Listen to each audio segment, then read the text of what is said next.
A janë disa fjalë europiane jehone rrënjve të lashta të shqipes? Kjo është një hipotezë që ngjall gjithmonë debat, por ne mund të vërejmë disa fjalë, siç është një seri fjalësh që kanë lidhje me njëra tjetrën. Në italisht, për shembull, kemi një fjalën urlare, e cila shikohet si një ngjashmëri ekstreme me fjalën shqip ulëri ose ulëras. Po ashtu spanjishtja qirar krahasohet me fjalën qir ose qirren, që do thotë ngjirren. Po ashtu fjala gritar lidhet me idenë e ngritjes së zërit, si te fjala ngre ose ngritur.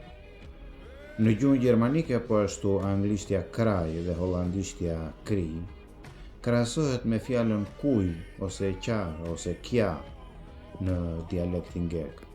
Këto lidhje kuptohet që nuk pranohen si fakte nga gjuhësia standarde, por mbeten interesante për ata që studiojnë ngjashmëritë mes fjalëve dhe historinë e gjuhës. Çfarë mendoni ju? Mund të shpreheni. Faleminderit.